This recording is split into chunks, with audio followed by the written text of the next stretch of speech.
بسم اللہ الرحمن الرحیم۔ ناظرین، قارون کا خزانہ کتنا بڑا تھا۔ اس زمانے میں قارون کا خزانہ اتنا بڑا تھا، اگر قارون کے خزانے کا موازنہ کیا جائے تو وہ مصر کے فرعون کے خزانے سے بھی بہت زیادہ تھا۔ اگر اس وقت دنیا کی ساری مال و دولت اور دنیا کا سارا خزانہ بھی اکٹھا کیا جاتا تو قارون کے خزانے کا ایک چھوٹا سا مختصر حصہ ہوتا۔ قارون کے پاس اتنا زیادہ خزانہ تھا، اتنا مال و دولت تھا، لیکن یہ کہاں سے آیا اور کس طرح آیا؟ اب سوال یہ پیدا ہوتا ہے کہ قارون کون تھا؟ قارون مصر کا ایک نوجوان تھا جو کہ ایک بنی اسرائیل کا لڑکا تھا۔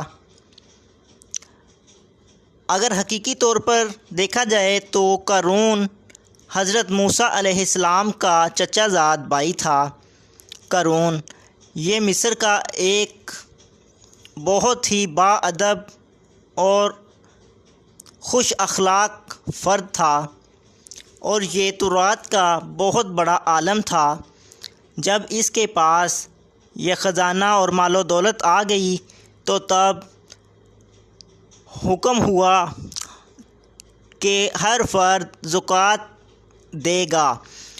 تو حضرت موسیٰ علیہ السلام نے قارون کو زکوٰۃ دینے کا حکم دیا، تو قارون نے حضرت موسیٰ علیہ السلام کے ساتھ عہد کیا کہ میں اپنے مال میں سے مال کا 1000واں حصہ زکوٰۃ دوں گا۔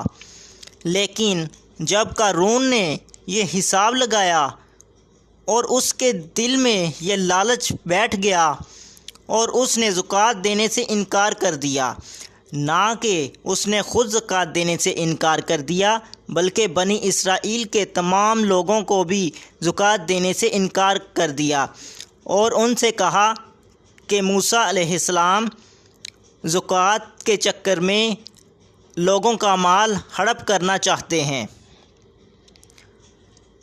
اس طرح سے لوگوں نے زکوٰۃ دینے سے انکار کر دیا اور قارون کی بات مان بیٹھے، اور حضرت موسیٰ علیہ السلام پر قارون نے الزام لگایا اور ایک عورت کو تیار کیا کہ جو حضرت موسیٰ علیہ السلام پر بدکاری کا الزام لگائے۔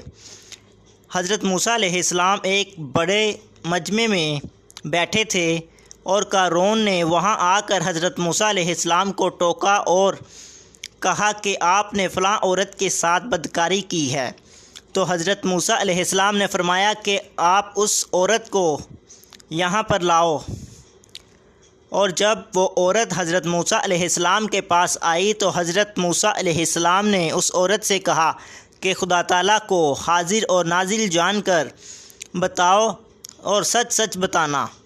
اور اس عورت نے بتایا کہ قارون نے اسے اپنے بہت سارا مال دیا تھا تاکہ وہ حضرت موسیٰ علیہ السلام پر بدکاری کا الزام لگا سکے۔ تو تب حضرت موسیٰ علیہ السلام نے فرمایا کہ جو فرد قارون کے ساتھ ہیں وہ قارون کے ساتھ چلے جائیں، اور جو میرے ساتھ ہیں وہ میرے پاس آ جائیں۔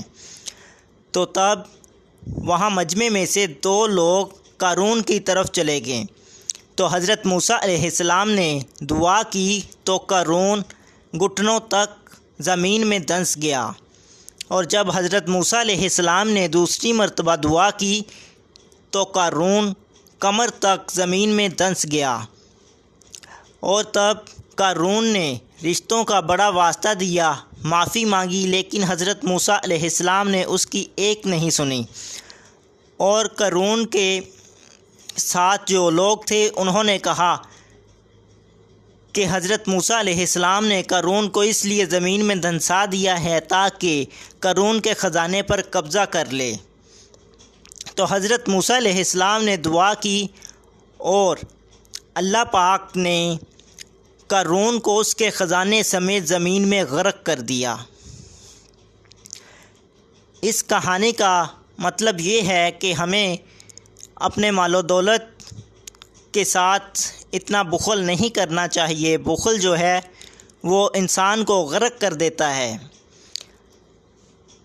اور آج ہمارے معاشرے کے اندر سود بہت حد تک بڑھ چکا ہے۔ یہ سود حرام ہے، جو کہ آج ہر فرد سود لیتا ہے، اور سود کے کاروبار سے جتنا بھی کما لیا جائے اس سے دل کو کبھی بھی سکون حاصل نہیں ہو سکتا۔